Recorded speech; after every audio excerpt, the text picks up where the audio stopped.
Dirty Sports Podcast. I said, welcome to the Dirty Sports Podcast with Andy Ruther and Joe Praino. Welcome to the Dirty Sports Podcast.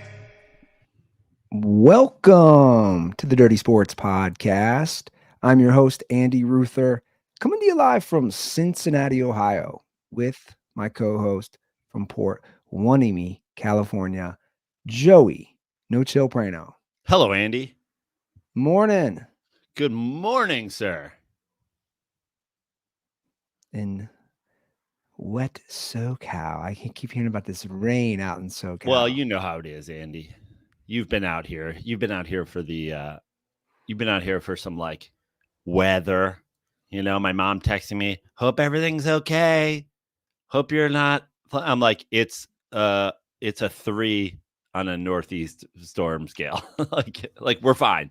The only reason any of this stuff ever affects Southern California is because the infrastructure is absolutely not prepared for it. Like, we got 2 inches of rain and now Westwood's underwater because they don't know how sewers work. So yeah, it's fine. It was really rainy here yesterday. I mean, it was a Sunday without football. Easy day to just be like, I'm not doing shit today. I didn't have to go anywhere or do anything. You know, obviously jumped the gun on Miss Tahoe by a week. It would have been nice to be there for all this, is probably snow. But coming back and just chilling, and it's raining. But like, it's also not raining right now. You watched the Pro Bowl? I didn't watch any of it.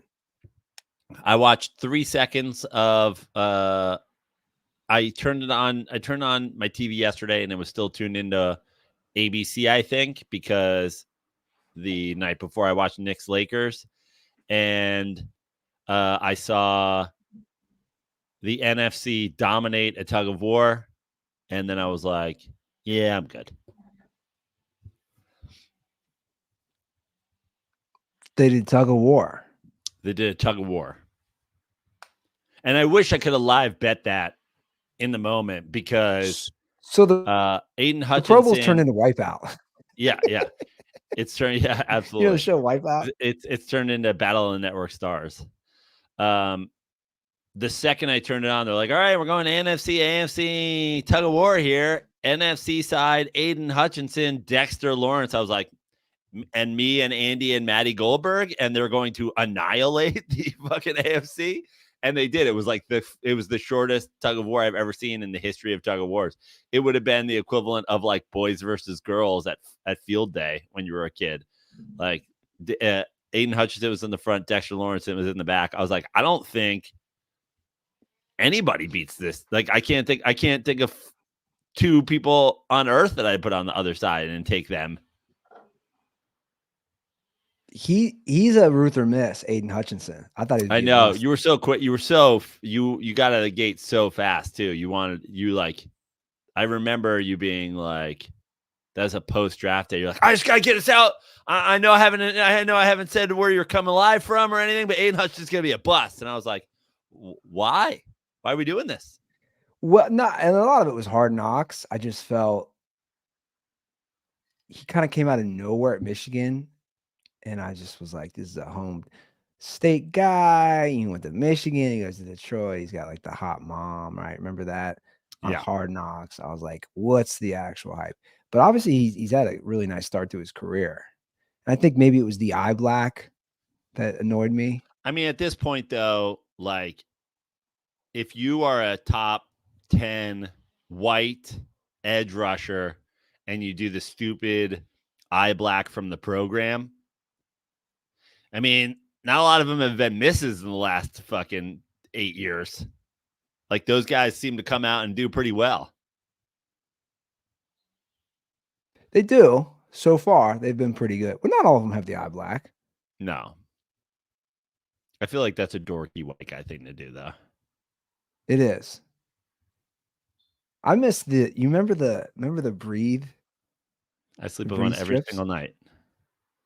I know, but remember, who was the guy in the Chiefs who made it big? Yeah. I know exactly who you're talking about. Isn't he the guy who would do the bat swing Yes. after that? Yeah. He had the big. Which by the way, I played one game as a defensive end in high school because the other team had a mobile quarterback and our coach was worried he was going to like scramble. So he put a bunch of like quicker guys, taught us D end. I wore a breathe right.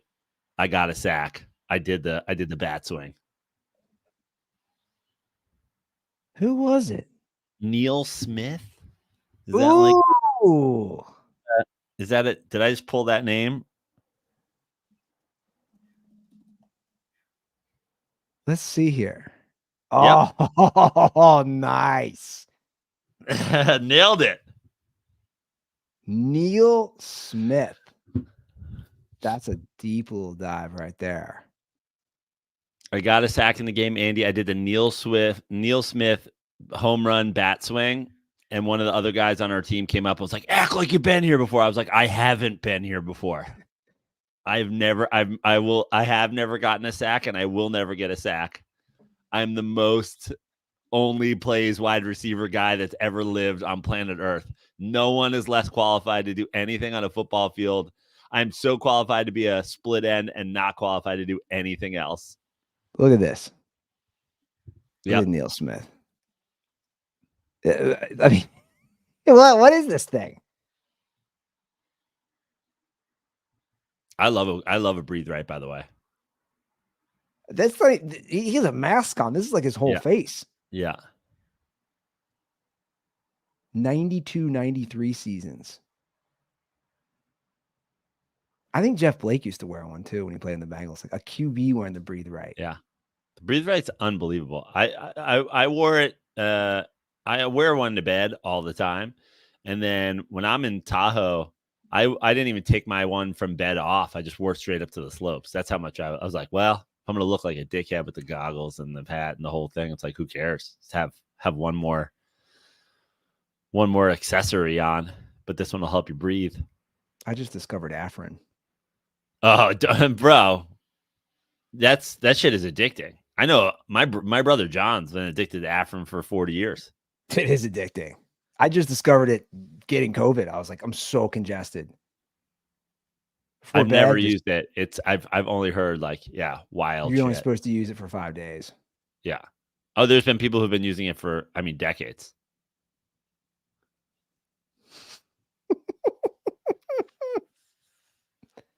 I can see it being addictive. You squirt that stuff up your nose. You're like, I can breathe. Afrin's the original fucking oxys. Like in the 80s, everybody was just like, I got fucking guys shooting Afrin everywhere. I think it might have. I think the Coke years in the U.S. and the Afrin years came simultaneously. How terrifying is cocaine now with all the fentanyl? Very terrifying. So terrifying, I don't do it anymore. That's how terrifying. I mean, I can't. I literally cannot tell you the last time. Solely because it's terrifying. Yeah. I can't even imagine risking. Like, why would you risk it? No risk it, no biscuit. Dude, it's crazy to think that you have a chance of just dying. We started watching Griselda. It's so bad. What's so Griselda? Bad. It's the Sofia Vergara. How do you pronounce her name? Sofia Vergara. She stars as Griselda Blanco on Netflix, and she produced it. And it's like, dude, is that a name I should know? Is this like a? Oh yeah, you don't know Griselda Blanco? No. She was like the cocaine godmother. Oh, got it. Colombian. Right. Yeah. I'm real into that stuff. The narco stuff I find fascinating, and I've watched all that stuff, and I've watched a lot of the real documentaries as well. And she was known as like the cocaine godmother, the Black Widow. Apparently 200 hits are related to her. Right. Like Pablo Escobar even has a quote that he was terrified of her. And her big move was people would they go on motorcycles and they'd shoot people. So like that was her drive-by which she created, but it's like a 6-episode miniseries on Netflix. And her accent, you're just like, dude, are you an actress? Well, Like, you know me. We've talked about this at length. I was obsessed with like there was a run there, probably early mid 2000s, where Pablo Escobar became like the hot thing to write. They had the Killing Pablo book. They had this book. There was all these books about the cartels, whatever. Like I went down that fucking, war on drugs rabbit hole. And then I hated Narcos. I thought it was such a Disney-ified fucking thing. And so I'm not surprised that I've seen pictures of her. I've seen all the things. Like she didn't look like Sofia Vergara. Well, and that's the thing. So she does the prosthetics. She did like 3 hours of makeup every time they shoot. I mean, I watched Sofia Vergara, hot as fuck. For sure. Hilarious on Modern Family. Not known as like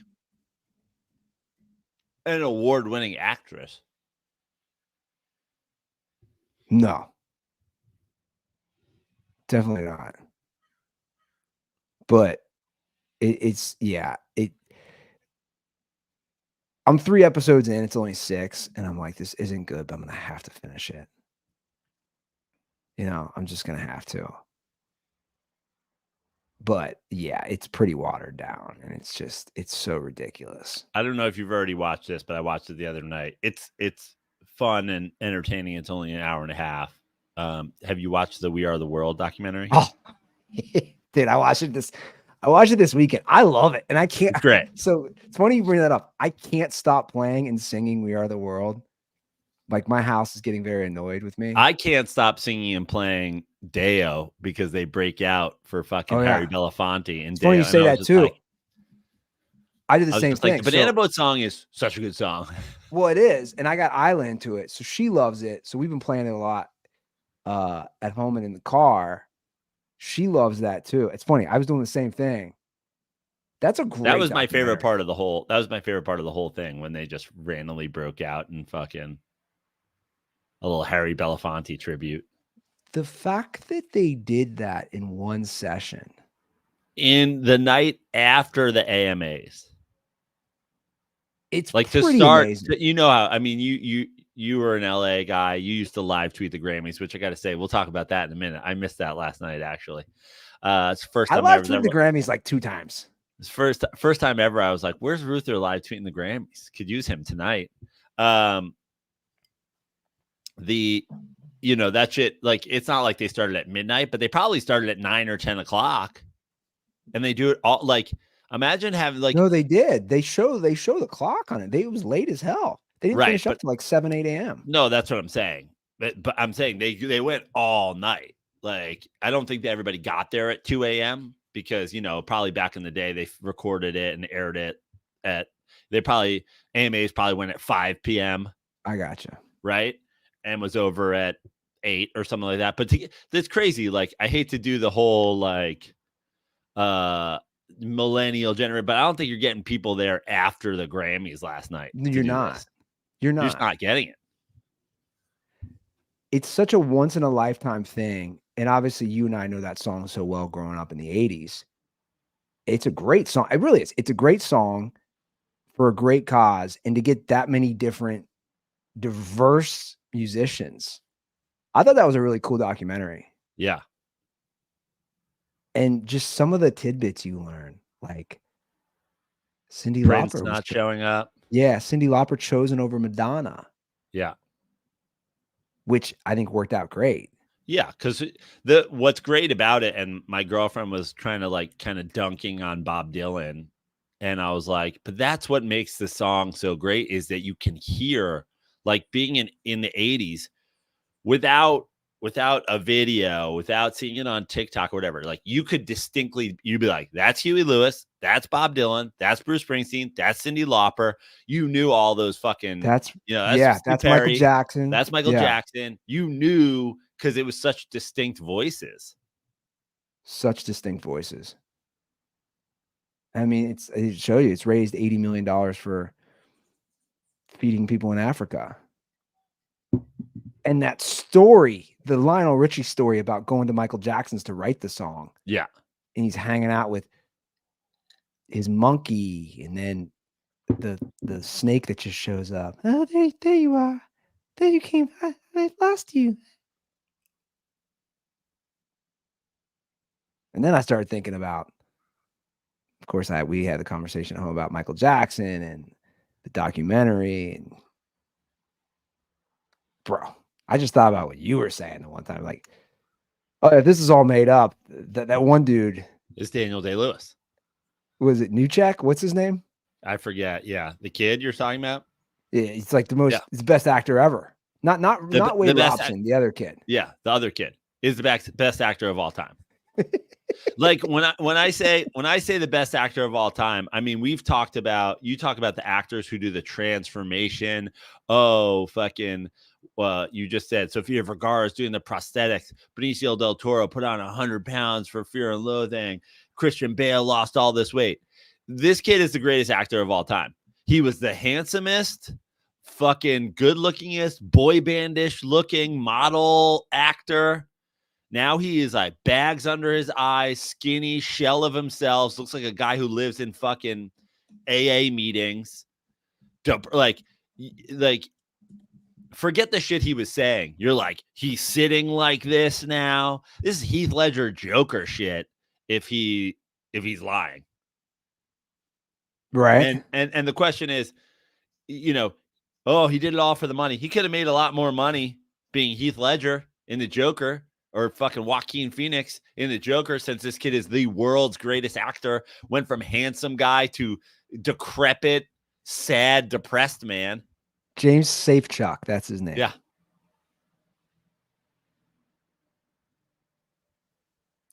I've done a 20-year method acting role of seeing like the most mentally fucked up, physically fucked up person of all time. And I went on television and told the world that I showed Michael Jackson my butthole, and I did it because I made $2 million. Bro, I wouldn't tell people I showed Michael Jackson my butthole for $2 million. Like, that's it. Just go on TV and tell people you showed Michael Jackson your butthole. We'll give you $2 million. I'd be like, I'm good. Maybe I'll just like hope this podcast thing works out. Yeah, it's insane. Like, but the We Are the World. But I'll be back in Arizona for spring training once again this year. Hey, Zeus, if you want to come meet me and yell at me on an outfield berm about how he's lying. What is the argument that Michael Jackson didn't do this stuff? Like, because the reason I asked that, no one's disputing that he set his house up for children and he had sleepovers with children. So it's like, what is the argument that Michael Jackson, no grown man is having children over? Yeah. And putting them behind a vault door to separate them from their parents. So it's like, sorry, you're going to need your fingerprint to get in there. Why? Why can't I just come in at any time I want if you guys are watching movies? If you're just watching movies and eating ice cream, why is there a Fort Knox spinning, getting into the fucking vault in Ocean's 11?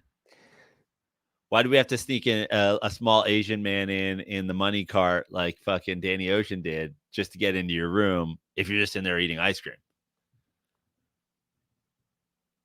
Why do we have to, like, why is there a computer system where unless you put the blood and spit of Bubbles the chimp into a small vial and send it through, can the door not open? If you're just eating ice cream in there. I was just eating ice cream, watching movies. Oh, cool. Why do you have armed guards? Here's something wild for you. Who would have thought Bubbles outlasted MJ? Wow. Bubbles is still kicking. Bubbles is alive today? Bubbles is alive today. There has to be multiple chimps, right? There has to be multiple Bubbles. Bubbles turned 40 in April of last year. What the fuck? How long do chimps last? Also, man, if Bubbles could talk. Bro, imagine if Bubbles could talk. Imagine if Bubbles could just finally rat him out. Imagine Bubbles lives to 60 and we finally get like the Dr. Dolittle fucking technology. And Bubbles is like, through AI, he's like, he fucked their buttholes. I watched it. He made me sit in the corner and watch. And you're like, fuck. Michael gets outed by Bubbles. Yeah, he's kicking it at a zoo, man. It's crazy. Bubbles outlasted Michael Jackson. This is how you know we're in the week between football games. No, well, it is Super Bowl week, man. It is. So we're gonna be talking a lot of football. Have you?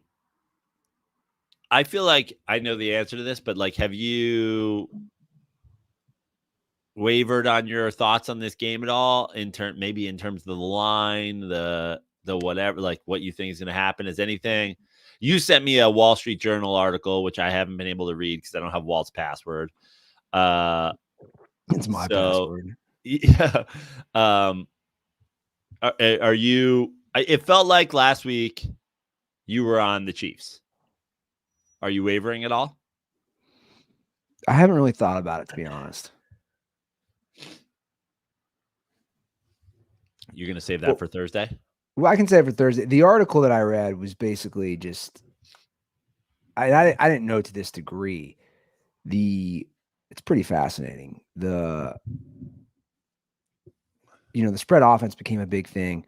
The Niners are like the inverse of the spread offense. They run the bunch formation with guys the least amount of spread out the line of scrimmage of any team in the NFL. And that's what creates the gaps in the middle of the field and how Shanahan sets it up. It's pretty interesting article. It uses all the next gen stat information and basically saying the spread became a thing. Shanahan defied that. And all those guys that defy it, guess the top three that use the bunch, this is no surprise, are this year were the Niners, the Rams, and the Dolphins. And it's like those types of offenses have obviously excelled. And Buffalo is still using the spread. But it's just basically using what they have and really exploiting it. Right. I don't know, man. My thing about this actual game is the Chiefs have just done it so many times, man. Yeah. The question mark is it's just Purdy for me against Spagnuolo defense. Yeah. It's funny because like in a way I've gone back and forth, but also I haven't. So when we got here, I was reminded after listening to it, I picked Chiefs over Niners to start the year. So I was like, huh. And then no doubt about it. I mean, I'm sure I said on this podcast during the season, I'm like, I think the Niners win the Super Bowl. I think the Niners are the best team. I think everybody was kind of, even I said it in my preseason pick. I said, I just don't believe in any of the teams in the NFC. I had issues with Philly. I truly, in my heart, not just as a Giants fan, believe Philly overachieved last year. They were not going back. I wasn't in on Detroit being a team that plays in the Super Bowl. Like I just didn't like it. So for me, it was the Niners because Niners have a good defense. Niners have a ton of weapons. I obviously the whole year have been a question mark on Brock. I think Brock is great, but also is he, I don't know if he's doing this, if he's not on that team. And so I kind of came all the way back around to like, oh, the Chiefs have been there. The Chiefs done it. But like, then I question, like the Chiefs have been inconsistent this year. The question mark for the Chiefs is, can they do this many weeks in a row in the playoffs against whatever?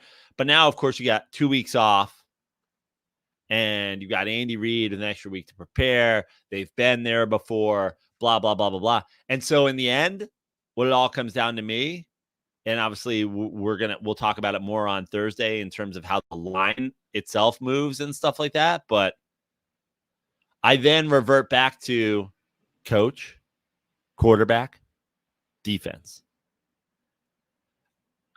Like the quarterback and the defense, it's not close. And that was the other thing. The Niners defense throughout the year, so good, so talented, not playing nearly as well as the Chiefs defense. On paper, to start the year, you would say the Niners defense is going to be worlds better. Quarterback defense, it's not close right now. And then coach, like, I'm not the world's big. I actually think both of the coaches in this game are somewhat overrated, but at the same time, I'm not going to say Shanahan's a better coach than Andy Reid. So even if you go draw there, which I don't even think I would, I'd probably still go Reid. That's a clean sweep. The Niners got to get one though. That's how I look at it too. It's like they haven't That's won. what they said about the Bills. No, I know, but the Bills weren't. The Niners last won what was Steve Young in '95. I just think, okay, this is their third time since then making it to the Super Bowl. Like at some point, aren't they going to break through? At some point, isn't Shanahan going to break through? I don't know. The problem for the Niners, if this game is close, and it probably will be, that's when you're betting on Mahomes, right? Like the smart money is on Mahomes if it's coming down to the end. Let's not forget the last time they played in the Super Bowl, the Niners were up, 10 with like 8 minutes to go? Yeah. The 2020 game? I know there's already some talk about it. Pat Mahomes Sr., DWI in Texas. How is this going to affect the game? It's not. You know why? Because if you're fucking rich, who gives a shit if you get a DUI? Like, literally, who gives a shit? That's third.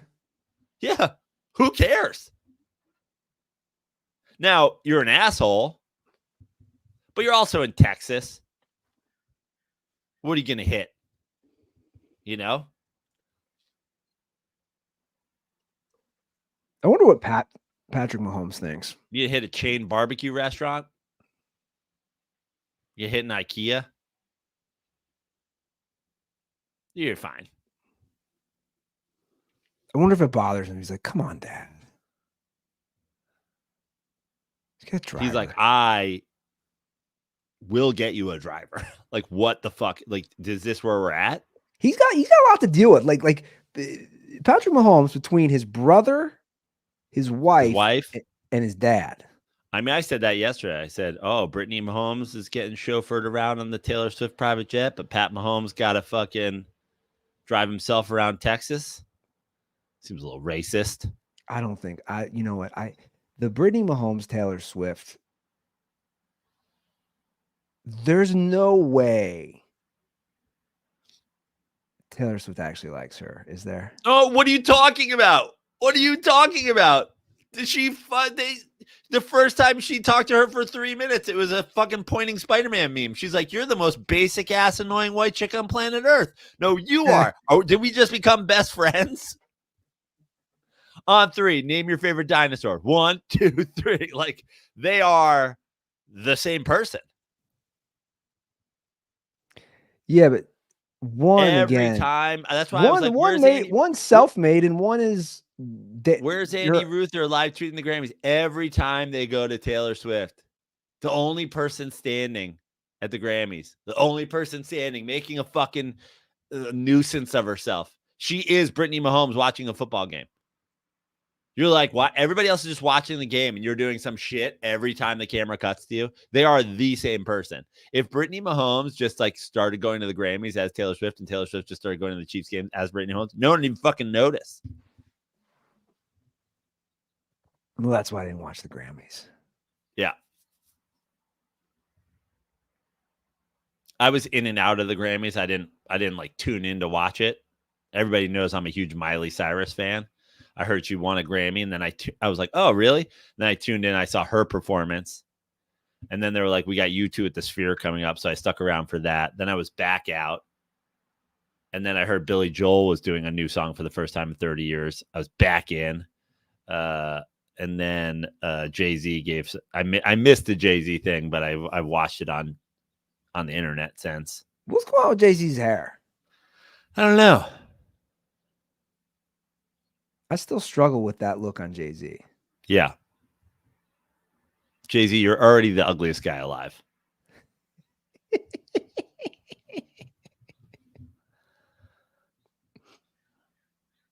I mean, it's, you know.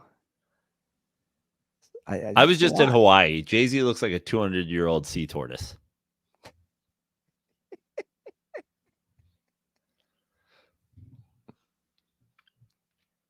What was Jay-Z getting an award for? He got the Dr. Dre fucking millennium artist of the some sort of fucking. He didn't win it. He got one of those. You mean so much to us awards. I was gonna say he's not putting out music now, is he? No. I have no concept of like music at this point. No concept. I have no clue what's new. Whatever. Well, to keep you to update you, basically the awards last night, everything was Olivia Rodrigo, Taylor Swift, SZA, and Miley Cyrus competing for the awards, and Billie Eilish. Like I couldn't even name songs from those people. I am full old guy, old dad. I know Olivia Rodrigo from commercials. I couldn't name any of her music. Was she big on TikTok?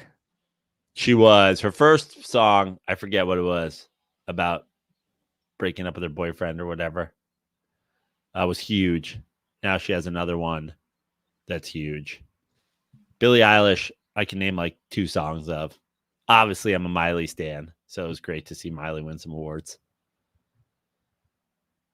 Is Miley like 30 now? Miley's 31.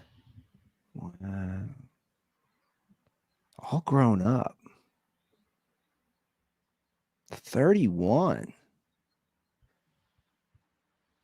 That's crazy. Like I didn't realize she was only 11 years younger than me. What's she playing now? Is she still doing pop? I know she went country for a minute. Well, she did. She's moved around. She did country for a minute. Then she was like doing rock shit. She was like covering like the Pixies and fucking Sinead O'Connor and Metallica and shit like that. Now she's kind of pop. I mean, you heard Flowers when it came out. I don't know. Did I? You did. So, you for sure heard that. It came out like a couple months ago. You heard it. Maybe. I'm in my own bubble, man. Like I don't do new music when I put on lists. I probably should. Like I have no clue what's going on. That's one thing that you get stuck in your own echo chamber on Spotify or whatever. It's like, oh, you like this? We're just going to keep playing this artist or this type of genre. Right. And then I don't know anything new. Like I've been listening to a lot of Harry Belafonte this weekend. It's just it's going to keep churning out Harry Belafonte, which I realized, dude, he only died last year. Yeah. Dude lived long. How did we get to this? You were talking about the Sofia Vergara documentary, and then I talked about the We Are the World, and here we are. No, I know, but we actually went into some football for a minute. We actually talked. Then we came back because I think Taylor Swift and Brittany Taylor Mahomes. Swift equals Brittany Mahomes. Yeah. You're debunking what I'm saying about them actually liking each other, or about Taylor liking her. I think they're best friends because they're the 2 of the worst people of all time, in remarkably the same ways. The only way they weren't going to like each other, but Taylor Swift's too big of a star for this, is if she showed up and Brittany Mahomes was like, oh, you're an annoying white chick that is an absolute aggressive attention whore. Well, this town's not big enough for the both of us. If she went that route, but Taylor Swift's too big, and every white girl just bows at the altar of Taylor Swift. So of course she showed up, and Brittany Mahomes was like, you're the queen. You're what I based my whole life on. I'm an annoying white girl who demands attention. like I am fascinated by all this because this is all new. I am fascinated by the fandom, the adult fandom. I guess it's the equivalent of being a diehard fan of a team, because you see that with guys. Sure. Which now I'm to the point I also laugh about. Yeah. The undying loyal fandom to a team, even when there's glaring holes or management or ownership does terrible decisions, and you just are like, ah, fuck it, I'm gonna support them. We did finally get a call to, speaking of fandom, Let's go. a rebuttal on Lamar. Wow. We finally got one. Did somebody spend 10 days in a dark hole, spend 10 days doing the Aaron Rodgers darkness retreat and came out and was like, let's talk about it? Yeah, I don't think he makes a good argument, but I'm going to play it. Well, we have to give the It's our guy. It's our guy. I believe this is our guy who wanted him on the Colts last year. Oh, wow. Okay. I believe this is our same guy. Wow, what a turn that's become. Yeah, I believe this is our guy. I can't believe I have to make this call. All the Lamar Jackson fans are pussies except for me. I completely understand the durability issues that Joe brings up. But, you know, if you're going to have 8 years of a top 5 quarterback in the NFL, at this point in the time, you know, at this point in the league, that's pretty fucking good.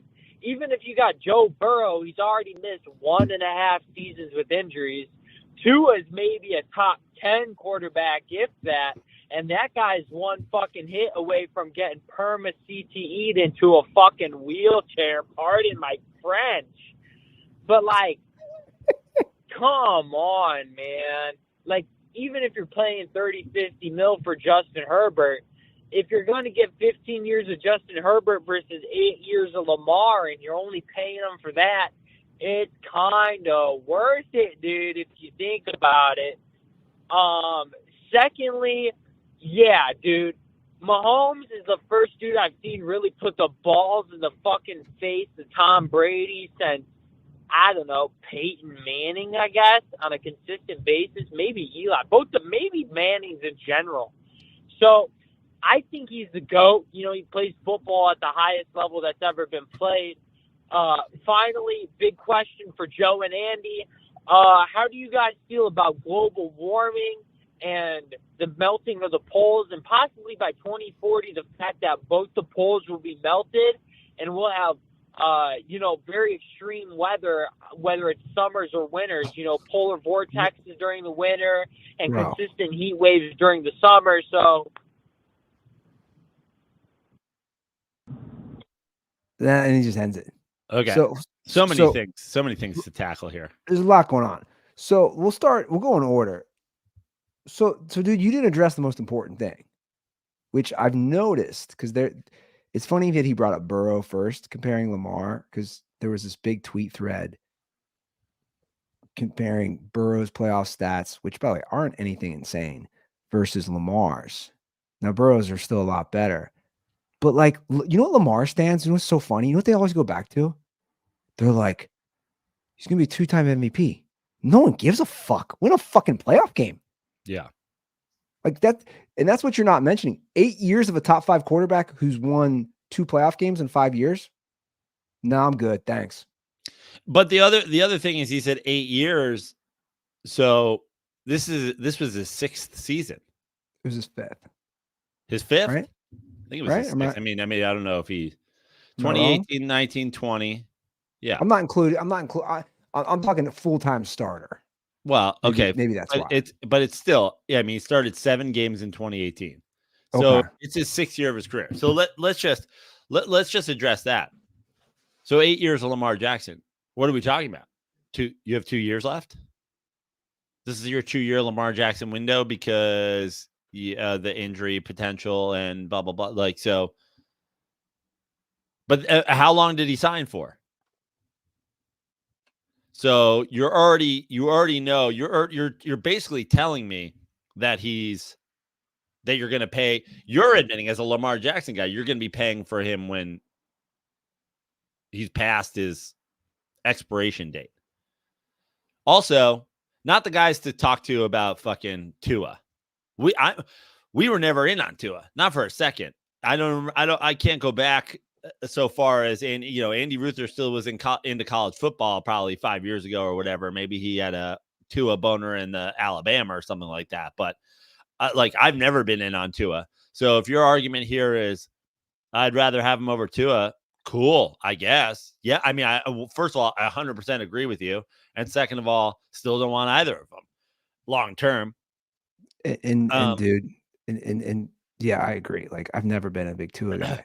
And the thing about Burrow is, first of all, Burrow's already been to a Super Bowl. He lost, but he's been to a Super Bowl. Second of all, cool. If your argument is Burrow has also been injured, that's you're making an argument against Burrow. You're not making an argument for Lamar. Other quarterbacks are injured. Well, some aren't.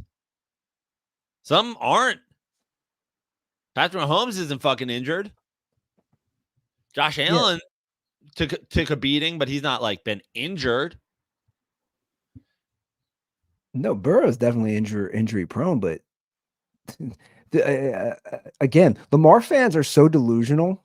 Like the ones who I've seen, again, making this comparison, they bring up Lamar versus Burrow and the Bengals and Ravens head to head. No one gives a fuck, guys. Like, the regular season doesn't mean, at this point for Lamar, I don't know how many times I'm going to say, it doesn't mean anything. Win MVP the next 5 years. You're not winning playoff games, dude. You're not winning playoff games with the number 1 ranked defense. Right. So to me, you are overrated. Yes, I'm going to say that. Lamar Jackson to me is 100% overrated. You're not winning playoff games with the number 1 fucking defense. You ain't that guy, bro. You ain't that guy. Rack up all the regular season awards. I don't give a shit. How many times have the Ravens had the number 1 seed or won their division with Lamar? It doesn't work. It does not work. I'm getting all worked up because it just and also everybody pull out your Miller Lights. It's Dirty Sports drinking game time. You know me, Eli Manning is one of the most underrated quarterbacks of all time, but like this, it's a great example. Be better in the playoffs. Yeah. Don't be worse. Exactly. Joe Flacco, be better in the playoffs. Don't be significantly worse. You're like, if you're Patrick Mahomes this year, this is the year Patrick Mahomes least air yards of his whole career. I was just looking at props, like his over under in the Super Bowl is like in the low 200s. Like they're counting because he's going to go in and he's going to play a different style of game than he played in the Super Bowl 4 years ago. You can't be the most explosive, most exciting, most fucking the dual threat every fucking year, Lamar Jackson, and then just be mediocre in the playoffs. This is people have come at me when I've said, like, dude, you look at Dan Marino's stats. Dan Marino was bad in the playoffs. Dan Marino's an 80 quarterback rating in the playoffs. He went to a Super Bowl early in his career. He never won. It's like, it matters, dude. It fucking matters. Be like because here's the thing about play. It's not just, is Lamar Jackson worse when they paint the NFL playoffs thing on the field? No, that's not what it's about at all. Is Dan Marino worse because they had a patch on his jersey because the calendar had hit a certain date? No, in the playoffs, you only play playoff quality teams. And a great example of what happened to Lamar Jackson this year, it's like if the NFL was based solely on how good you are, an AFC South team might not have been there at all. So you're the team that gets to draw the Texans after a bye because you're the 1 seed and you look really good, and then you play a team at home that has a good playoff defense, has a good playoff card, and you just look like fucking mediocre. Be better in the playoffs, or at least be equal in the playoffs. Be yourself. I did a quick glance at the rundown because I was like, what are we talking about today? And I saw that you had Knicks Lakers on there, and we'll talk about my Knicks right now and what's going on with them. But the big fear as a Knicks fan, if we don't make a move at the deadline, if Julius Randle's still on the team, everybody's like, Julius Randle, season of the fucking, he's found it. He knows he's the number 2. He sucks in the playoffs. He stinks. So this idea, everybody's penciling the Knicks in the Eastern Conference Championship at this point with Embiid out. It's like our now second best guy is bad in the playoffs. Be better. Be equal. Don't be fucking worse. It's a big stain on your career. Dan Marino's career is stained.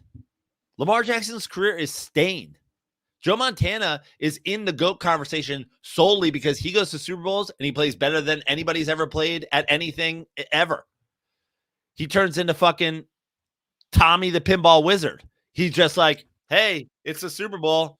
Anybody want to see the greatest quarterback performance of all time? That's why he's in the convo. And that is the very reason why I take a lot of guys ahead of Lamar come playoffs. He's made it 4 times. And I know some people go, oh, yeah, you're going to go stand. Like Justin Herbert's a prime example. He's made 1 playoff. I want to see what he can do if he gets 4 chances. I also want to see what he can do with a good coach. If Harbaugh coaches up the defense, all those things. Lamar's had 4 chances. Top ranked defense. Top 3 defense. You can't play worse, man. Especially with the game on the line. I don't know, man. You guys can take all that regular season crap all you want. I don't really give a shit. Mahomes is in this game because we know what Mahomes is. Look how good he's looked. Even if it's quote unquote game managing. He's not going to lose that game to the Ravens. He says, man, my defense is playing this well. I have to play smart, turnover-free football. And I'm going to do that. I'm going to trust my defense. And that's why both Joe and I are like, man, how can you bet against the Chiefs? You get the greatest quarterback. You got a defense that's playing great. A defense that schemes well. And Patrick Mahomes. And he's dragging Brittany and his dad and his brother and Taylor. So they're all on his back. And he's just like, I'm gonna win this with all you guys hanging over me.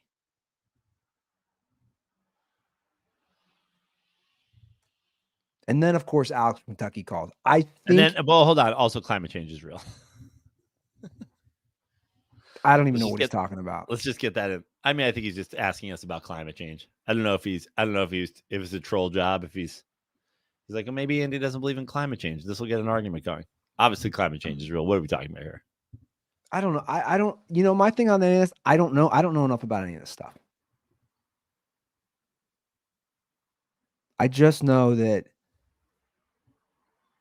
everybody's going to make arguments from every side, and at the end of the day, who doesn't want warmer summers? I'm kidding. Right. The weather's been extreme, that's for sure. Right. We all know that. Listen, I have so many thoughts on climate change, which is like, dude, the Earth is going to we've been through a lot. If you look at this, historically, major climate sweeps and blah blah blah blah blah, and the causes of that are there's a variety of causes of that. There's no doubt about it that obviously mankind is affecting the climate. It would be stupid for sure to act as if it wasn't. Yes, climate change is real. Yes, we're partially responsible for it. Yes, we should do something about it. Yes, the Earth fucking giving us extreme weather is the Earth overcorrecting against us. It is what it is. To deny it's not happening is ludicrous. And also, paper straws are going to save it though. Yeah, that was what I was gonna say. And also, paper straws don't really do anything. The Tesla is great, but also, what are we doing with all these batteries? I hope that Elon Musk's plan and also going to space is that he's eventually going to put all the old Tesla batteries on rocket ships and put them into space. I don't know, because it's just not that simple as like, oh, electric cars. Cool. How's that going so far?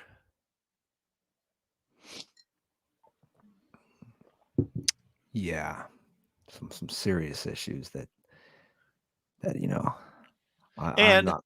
Taylor Swift's gonna fly her whole audience from Tokyo to Vegas for the Super Bowl. So if you care about climate change, if you're a climate change activist, if you're like one of those people that really wants to do something, kill Taylor Swift.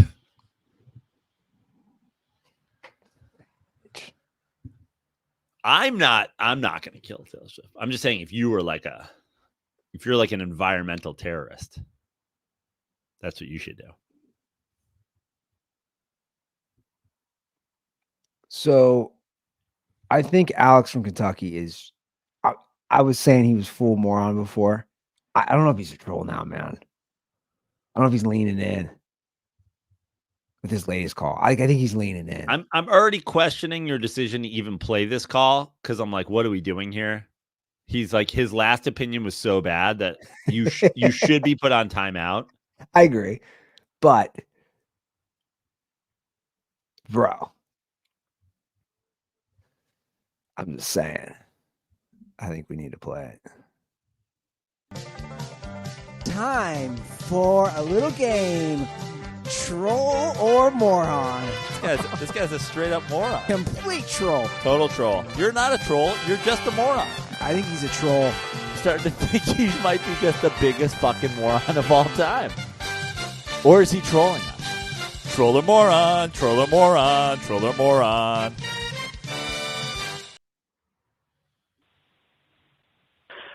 Joe, Andy, it's Alex from Kentucky again, and I'm in a good mood because you know why?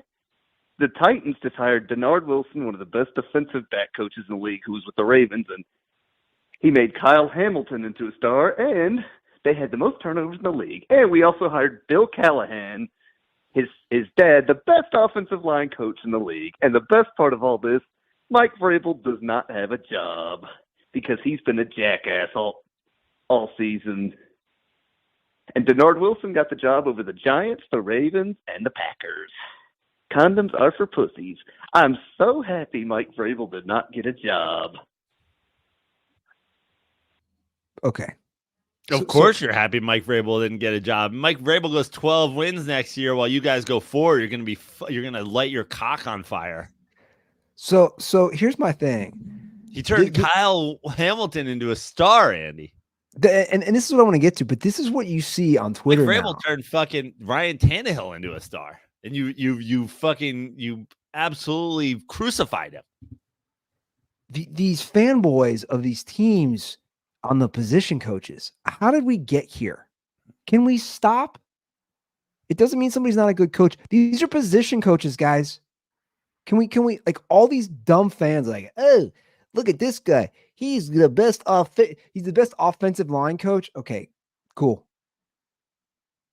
You know that you guys had Derrick Henry. He seemed to work out fine.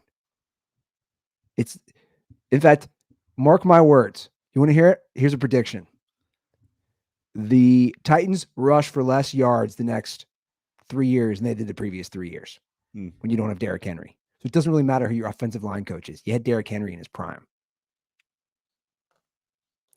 And these coaches might be good. They don't turn these guys into stars. Maybe these guys are stars. Maybe it's a combination of both. But you see this from all these fans like, oh, our new blah, blah, blah, blah, blah coach. You know who matters the most? The guy calling the plays, the guy running the offense, the guy running the defense, the guy calling timeouts, doing management. That's who matters. Not the DB coach. Sorry. And listen, you obviously you come up you don't come out of the womb a defensive coordinator. Sure. But so I'm not gonna say whether or not the guy they hired is going to be a great defensive coordinator or a shit one. But the idea that you came from the Ravens and therefore you're going to be great is ludicrous. Because look at every coach that's come from Belichick. Yeah. Here's what I propose to you, Alex. I think you should make a bet. Make a bet. It doesn't even have to be money. Make a bet with us. My thing is out there. Mike Vrabel was there 6 years. We got the one Lamar Jackson call. Where's the one Titans call? More games won in 6 years than Mike Vrabel. Titans fans, you're up.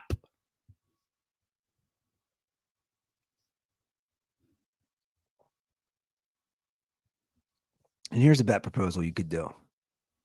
Loser has to buy the other one a month's worth of Butcher Box. Ooh. Butcher Box is such a great price. I almost think it should be a year. At least multiple months. Because what's our deal with Butcher Box these days, Andy? I mean, the prices are pretty good. They're great. We have a great deal. In fact, you and I have some coming this week. I grilled out some Butcher Box last night. Did some burgers. But lots of great deals going on. And listen to this one.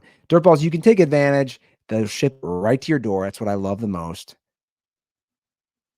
No hassle. You just order online. With Butcher Box, you don't have to worry about what's for dinner. Butcher Box is offering all the Dirtballs their choice of a weeknight meal essential. Listen to this. 3 pounds of chicken thighs, 2 pounds of ground beef, or 1 pound of premium steaks for free in every order for a whole year. Hell yeah. Hang yeah. Plus, you get $20 off your first order. Ah. On top of all that.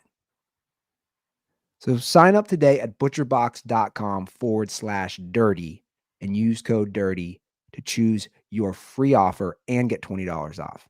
Now, personally, knowing me, I'm getting a free pound of premium steaks every month. That's what I would do. Same, for sure. So why don't you make a little bet, Alex from Kentucky, a little Butcher Box bet? Or any other Titans fans. I don't think they exist. They exist. I just think most of them are probably like, we fucked up.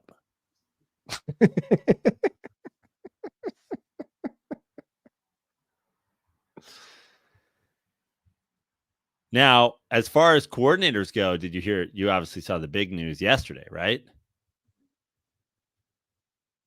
What's that? The Commanders. Oh, yeah. That's actual coordinator news, right? Caleb Williams is from the DC area. His coach is going to the DC area. There's the whole supposed to be with the Raiders thing, contract negotiation apparently fell through. And now with do they have the 2 pick? I'm not sure if they have the 2 pick, but it sure sounds like everything's lining up for Caleb Williams to go to DC. With they do have the 2 pick. Number 1 is Chicago. The rumor is he doesn't want to go to Chicago. Right. They have what's his name? Former Arizona coach. Yeah, Cliff Kingsbury. So I'm like,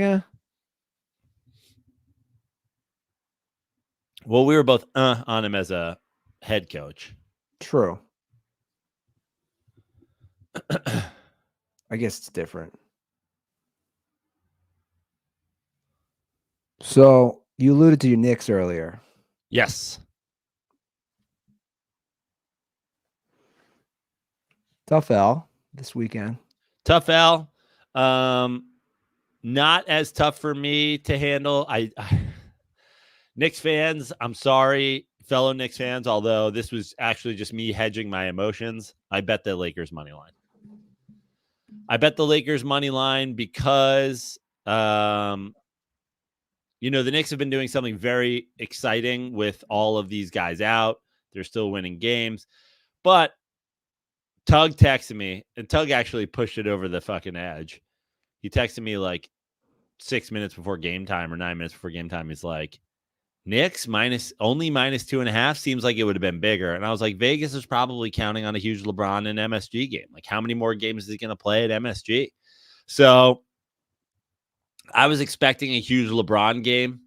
We didn't get a huge LeBron game, but it was a pretty low scoring, high defense affair as is. But I bet the Lakers money line because the Knicks, in a way for me, it's almost like the win streak is great, and everybody's turned up at the Garden.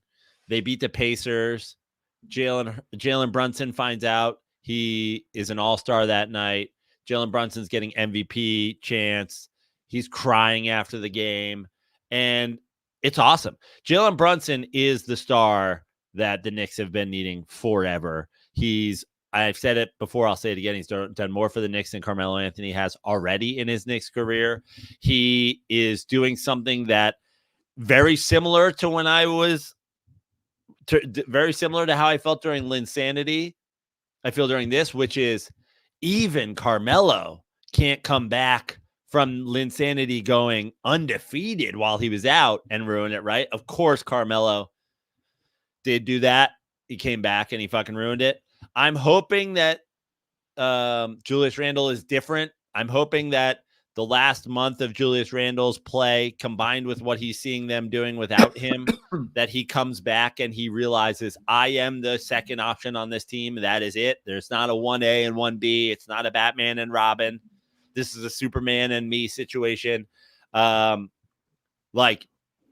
the Knicks being able to do this without OG Anunoby, without Randle, without Quentin Grimes the other night, without Mitchell Robinson, with Embiid being hurt, there is an opportunity here when guys come back healthy, if everybody knows their role, that this team has potential of being an Eastern Conference championship, a team that makes the Eastern Conference finals. And that to me is absolutely a success. But I just felt like the national TV, the Lakers, the whole thing, the streak, a lot of pressure. Like they came out, both teams shot poorly to start. And I was just like, this is what it is. Dante DiVincenzo's been playing amazing. He is fucking, I love watching that guy. All the Villanova guys together. But I just felt like almost if they had lost the Pacers game, I would have been more confident. It just felt like it had let down written all over it. But I'm hopeful that it's good in the long run. I'm hopeful it's like, hey, even when the Lakers are a 500 team and we're on this streak in the playoffs, we go back to Lamar Jackson here. In the playoffs, we're only going to face playoff quality teams. In the playoffs, we're only going to face teams with superstars. We're going to face Tatum. We're going to face Giannis. We're going to face Embiid if he's back. We're going to face Jimmy Butler like we did last year. You have to be able to match that energy the way Anthony Davis came to town, and Anthony Davis played a fucking hell of a game defensively. He was really changing the game for the Knicks. LeBron James, couple huge dagger shots, really big defensive stand against Jalen Brunson. I think, obviously the Knicks and the Lakers are in different conferences. They would never have to play each other. And LeBron James is on a level of basketball player that no one on earth has ever seen in terms of the mental game and everything. But you are going to have to elevate your game to meet the NBA's biggest stars when you get in the playoffs, the same way a Lamar Jackson has to elevate his game to meet the biggest NFL stars in the playoffs. I think that this may have been potentially a good learning experience for the Knicks in terms of they have to have a different attitude coming into the playoffs. I'm so hopeful that the Julius Randle being out and the Knicks playing really well and them sharing the ball and them shooting the ball better and the way that Jalen Brunson has become the absolute man is a good thing. I am not the biggest fan of Julius Randle's game, but I don't think that he is an egomaniac fucking asshole piece of shit that Carmelo Anthony is. So I am hopeful that he can come back and slide into this role. That being said, I still think long term, I'm not the world's biggest Julius Randle fan. I still think, this has sort of proven my point, which is that the Knicks could easily move on from him and get value and probably help themselves be a contender longer into the future. That being said, I don't think that they're going to do that. And I'm hopeful that Julius Randle can come back, find his role, and that this Knicks team can be really good. And if the Knicks team makes the Eastern Conference Finals, I will hang a banner.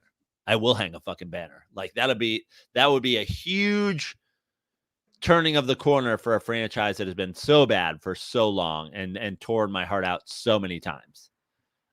So yeah, tough L.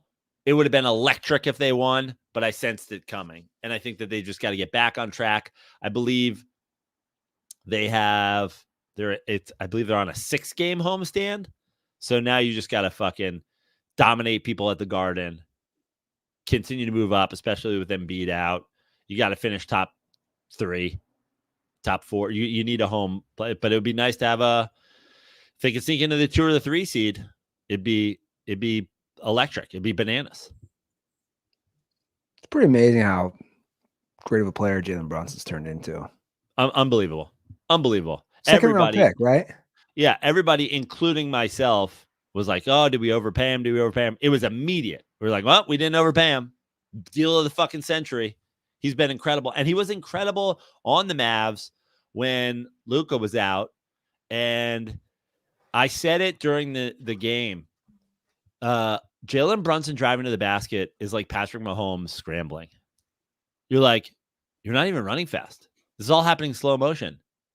Well, why are defenders ever biting on pump fakes? Like Patrick Mahomes does this thing where he'll pump fake you 9 yards down the field and defenders are jumping. It's like, guys, what are you doing?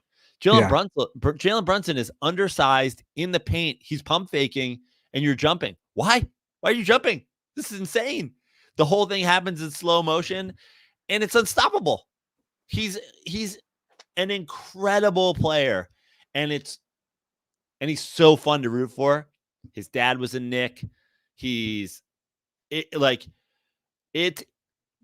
would say it's almost impossible to be a New York athlete that they couldn't build a beloved New York athlete in a fucking lab and build it better than Jalen Brunson. Undersized. Knicks love their point guards. Haven't had one forever. Dad played there, appreciates it, knows about playing in the Garden, like all of the shit. He's the face of the franchise, and it's fucking about time.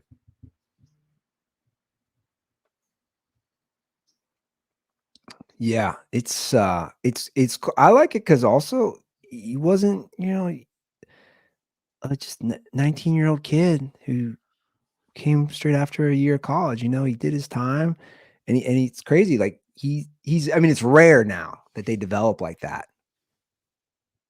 And just all these Villanova guys on this team. Hart, DiVincenzo.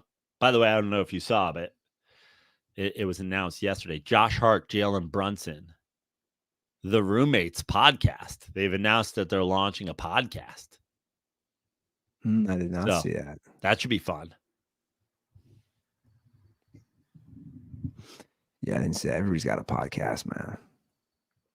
Isla has a new one coming out. It's called Baby Talk.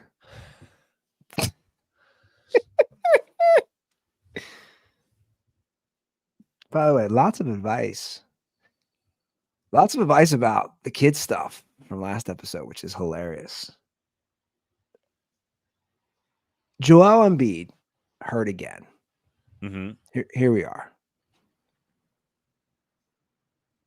It's just like, here we are. I know big men get hurt easily, but it's like he was the MVP. But again, can I make a little Lamar comparison? Sure. It's like, it's all about the postseason, man. I get it. You put up great stats. But here's what I find funny. We live in an age where everybody wants to judge rings, but then suddenly we don't when it comes to Lamar. Oh, regular season. When it comes to Joel Embiid, suddenly, it's look how good. But why are we suddenly not judging the postseason for these guys? Right. And I think that that's the truth is when you look at like last year is probably a bad example, but Giannis already has a ring. Okay. The Heat have gotten there twice to the finals in a couple of years. You look at you can point to the Celtics have gotten there.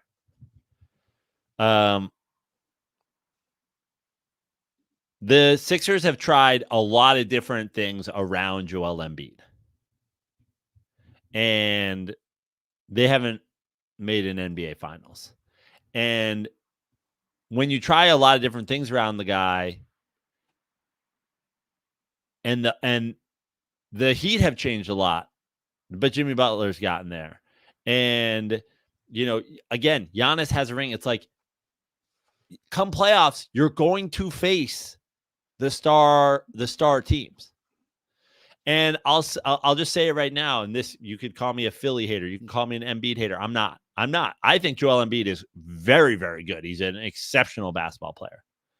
But with the Knicks right now hanging around in a top side, like, yeah, I wouldn't say I would be more afraid to face the Cavs. But if you told me Knicks versus Bucks, Knicks versus Heat, Knicks versus Celtics, Knicks versus Sixers, I'll take the Sixers before all of them. Give me the Sixers. Give me Joel Embiid and the Sixers. I love my chances, Joel Embiid and the Sixers, as opposed to a Celtics team, a Bucks team.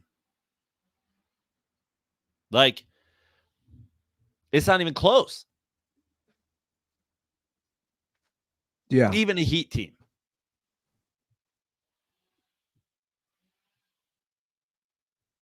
Do you think the Lakers have a potential to make a run?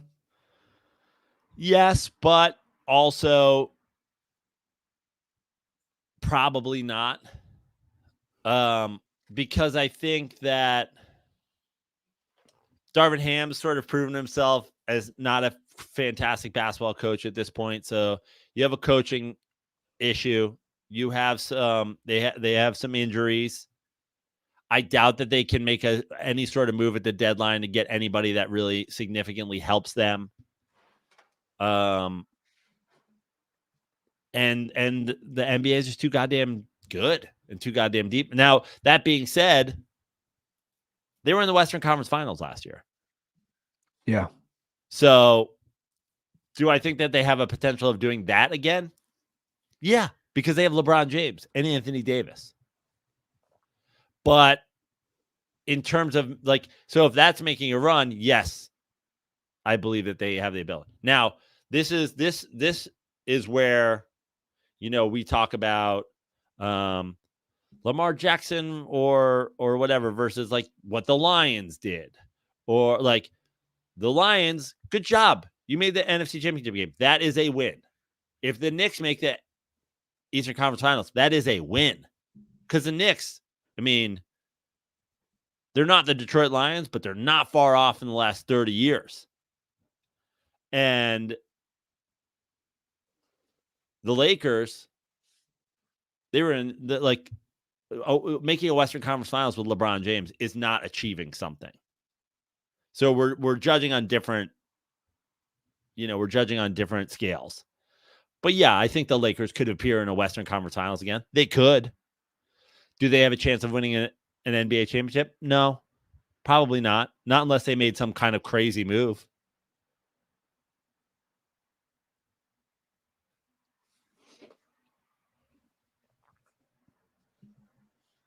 There is something I want to bring up before we get out of here on today's show. Okay. Especially since you've been there and I haven't. The World Cup final is going to be at MetLife. Yes. So FIFA, who is notoriously corrupt like all these organizations, decides to go with MetLife in New Jersey for the 2026 World Cup final over SoFi Okay. in LA. Yeah. Apparently it came down to AT&T Stadium in Dallas, SoFi, and MetLife. I just don't know why you don't choose SoFi in Los Angeles. Well, let me tell you my thoughts on from a couple of different perspectives. One, it should never be fucking Dallas.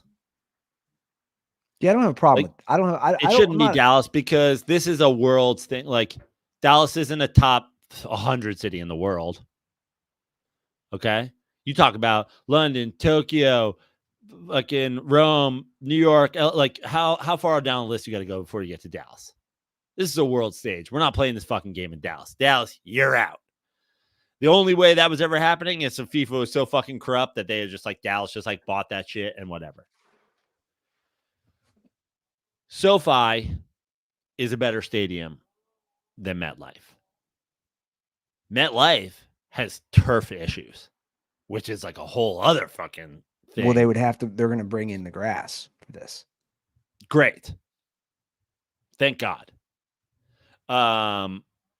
So you have that. The bottom line is it's New York fucking City. I know it's New Jersey, but it's not, it's New York City. That is, in terms of bringing this FIFA, this world game, all the things that go around the World Cup, all like New York's just a better place for it. It's just like a more international place. I disagree. It's a more dense place. LA's so fucking spread out. Like, look, Andy, let's just be honest. I know the stadium itself is outside of the city, but it's being played at SoFi, right? Okay, it's being played at SoFi. And we have a big pre-finals event. Where are you doing that? Just like, where are you doing it? Downtown LA? What type of event? I don't know.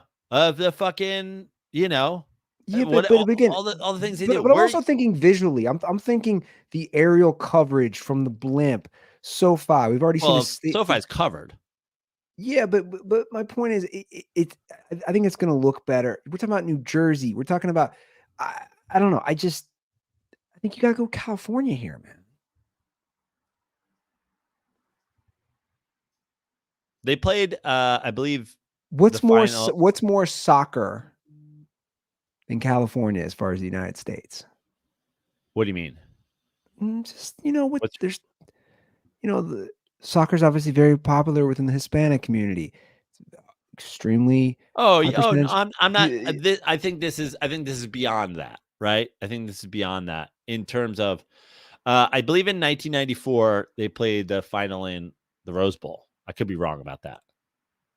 I think you're right, though. So I don't know if that was a factor. Don't get me wrong, dude. It's a better stadium. There's no doubt about it. I think it has to do with the city. I love LA. I'm on the West Coast probably, for a long I've been here a long time. I've lived in Southern California longer than I lived in New York City now at this point. I love it.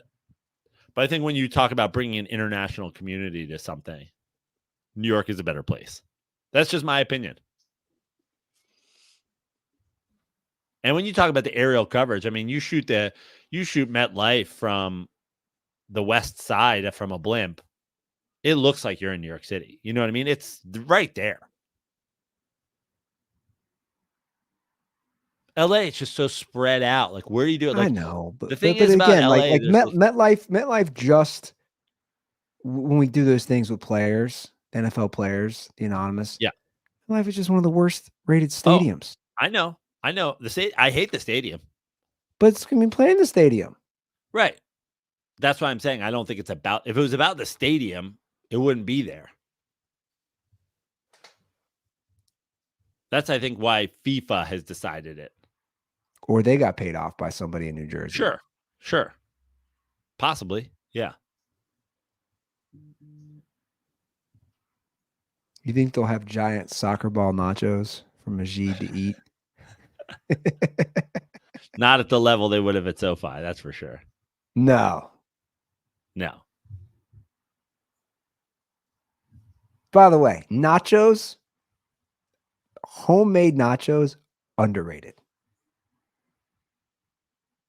I never make homemade nachos. Ever. This is my point. It's underrated. Like, you can make a good homemade nacho pretty efficiently with not many good ingredients, especially if you have some leftovers. I'm trying to think of the soccer people in my life. Do we have a Majid take on where this game is being played? I'm sure he has a take on it. I know one of the only other soccer people. I know Shabelli's probably despondent over it not being in LA. Like is he alive? They chose New York. They chose New York over LA. Well, here's the thing. They're still playing the first. So this World Cup, as a reminder, will be hosted by U.S., Canada, and Mexico. Right. It's in North America. The opening, right. So it's like all North America. So the opening game will be at Mexico's Estadio Azteca in Mexico City. The opening game in the States, I believe, is at SoFi. And Dallas Stadium, I think, is going to have the most games. They will have 9 games we played in Dallas. Which is understandable. It's more central. So if you have to go from one place to the other, if you go to Mexico, if you have to go to the East Coast, you have to go to the West Coast. I don't know how all that shit works. I don't know if there's groups by. I know nothing about World Cup soccer. I don't know if group play takes place at one stadium or one region or whatever. Yeah, I know nothing either. The 94 one was in the Rose Bowl. Brazil versus Italy. Yeah. I was in Italy for that game. And they lost, and me and my brother were very upset that the city didn't riot. We were like out the hotel window. We really wanted a riot. After Roberto Baggio kicked it over the crossbar, my dad was very upset. What part of Italy? We were in Rome. Roma? Yeah.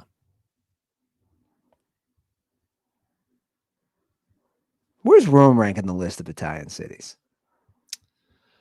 I mean, as far as in what regard? I mean, it's probably one if in terms of like it's not one on like where I'd necessarily go visit, but it's probably one in terms of like you gotta go. It's pretty, yeah, I've been there. It's pretty cool. If you were planning a trip to Italy for the first time and you didn't have Rome on the list, people would be like, what are you talking about? You could essentially leave off a lot of other cities without anybody being appalled. But if you're like, we're going to Italy, we're going to do a bunch of different places, but we're not going to go to Rome, people are like, are you mentally ill? Like, what are you like from all the different, not just the culture, but like the history, the Vatican, Colosseum, history, man. Like all that shit. Like, I mean, there's a whole thing these days about men and the Roman Empire. You know what I mean? Oh, I know. And I've told you guys, I peed in the Roman Colosseum when I was drunk. Yeah. Pretty sacrilegious.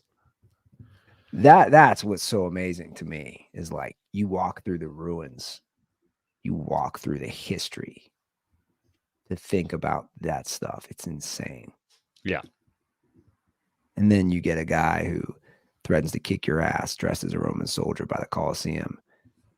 Because that happened to us too. Do you know what I'm talking about? Where they're like, oh, take a picture. Yeah. And like, you don't know. Like the guy's like, give me fucking money. Yeah. And we're like, what? And he's like, I'm going to fuck you guys up. Me and my little cohorts. And you're like, okay, here's fucking 10 euros, bro. Chill out.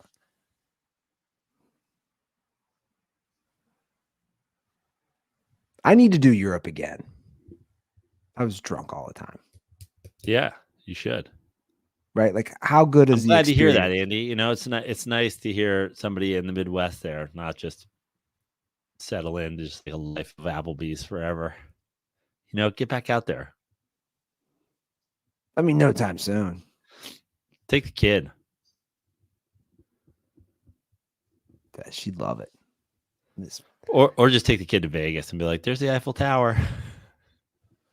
There's the Statue of Liberty. That's Americans going to Europe. Yeah, it is. You want to see Venice?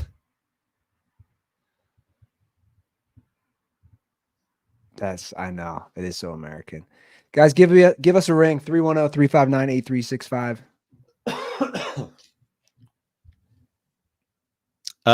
You can see me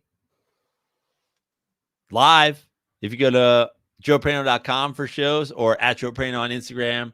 I'll post all my shows there. We've got a night of sports comedy at the Hollywood Improv on February 29th, Leap Day, Thursday, February 29th. Come to that show. Got a bunch of great comics on.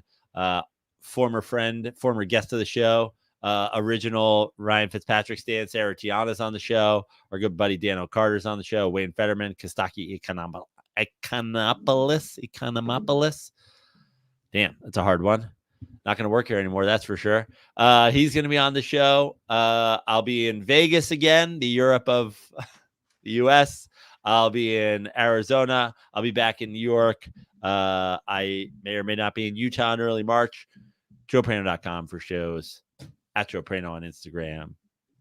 Follow me. Come see a show. Go New York, go New York, go. All right. We'll do a full Super Bowl preview on Thursday. Yeah.